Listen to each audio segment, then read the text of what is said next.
उनको बाबा साहब को मिठाई उनके मुंह पे लगा रहे हैं, बुद्ध के पे लगा रहे हैं। अरे बाबा साहब ने इसी पाखंड का ही तो विरोध किया है और उनको ही मतलब मिठाई खिला रहे हैं। ये तो प्रेरणा लेते हैं, चित्र है मात्र, ये व्यक्तित्व है। एक वीडियो आ रहा था दिवाली पे, पता नहीं वो गोबर का ही बाबा साहब बना दिए और उसमें लोट-पोट हो रहा है। मतलब कितनी तगड़ी ये, और हमारे लिए खतरनाक है। ध्यान रखो इन चीजों को, ये और ज्यादा खतरनाक है हमारे लिए। जो हम छोड़ने की बात कर रहे हैं, उल्टा ये हमारे नुकसान की बातें होती हैं। तो जो भी ऐसी चीजें हैं उनको आपको सजग रहना है, क्योंकि बुद्ध की मूर्तियों में कई जगह बिंदी लगा रहे हैं, टीका लगा रहे हैं। ये मनुवाद की बहुत तगड़ा षड्यंत्र होता है।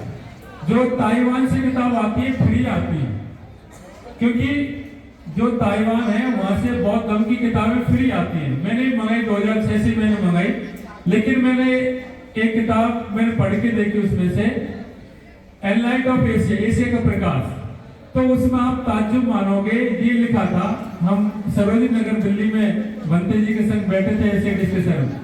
उसमें ये लिखा था कि बुद्ध ने जब जन्म लिया तो बुद्ध की मां ने गायत्री मंत्र का जाप किया। देखो कितनी तगड़ी बात उन्होंने, मनुवादियों ने उसमें डाल दी कि बुद्ध की मां ने गायत्री मंत्र का जाप हुआ, तब जाके क्या है कि बुद्ध इतने ज्ञानी पैदा हुए, जबकि बिल्कुल सरासर झूठ है। खंडन किया बाबा साहब ने।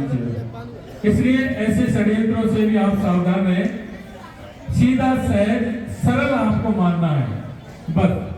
बुद्ध दिखने में सहज है, सरल है, उतने ही वे जीवन में भी सहज और सरल है। इनके हाथ में ना भाला है, ना फरसा है, ना नरमुंडों की माला है, कुछ नहीं। इन्होंने वाणी से रोका।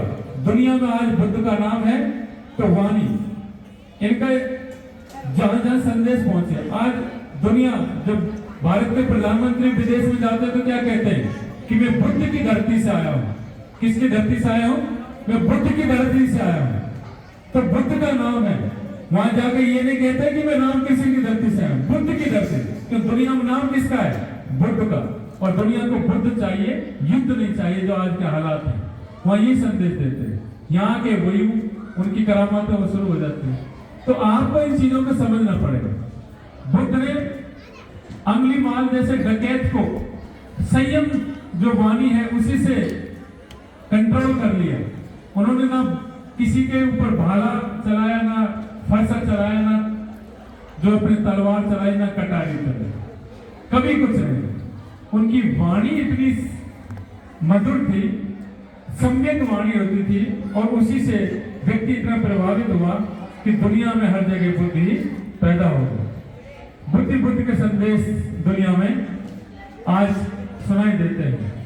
इसलिए आप बुद्ध को जरूर पढ़ें, मनन करें, और YouTube पर भी, Google पर भी आप सर्च कराएं तो बहुत जमाना है, क्रांति हो रही है, डिजिटल क्रांति, AI आर्टिफिशियल इंटेलिजेंस का जमाना है। अब आपको कोई नहीं रोक सकता। उनकी मीडिया थी, जब तक संदेश नहीं होते थे तो जब तक उनका कंट्रोल था।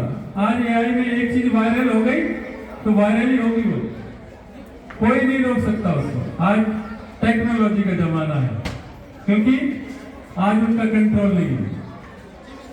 सामाजिक व्यवस्था उन्होंने पहले बना ली, लेकिन आप लोग आज उसको सहन नहीं कर सकते, क्योंकि आज आपका बाबा साहब की वजह से मनोबल बढ़ गया है। आप जवाब देने की हिम्मत रखते हो। इसलिए उन्होंने बहुत बहका लिया कि हनुमान जी 6 महीने तक सूर्य को मुंह में दबा के रखे, उनके ऐसी गाल हो गए और 6 महीना तक धरती पर अंधेरा अंधेरा। संभव ही नहीं है। पृथ्वी से 13.5 लाख गुना बड़ा, 1 करोड़ डिग्री केल्विन में उसका तापमान, जब 50 डिग्री टेम्परेचर होता है, उससे घास में आग लगने शुरू हो जाती है, जल जाता आदमी। कैसी गर्मी पड़ेगी भी जेठ की। और 1 करोड़ डिग्री केल्विन को कैसे रखें? पृथ्वी से 13.5 लाख गुना।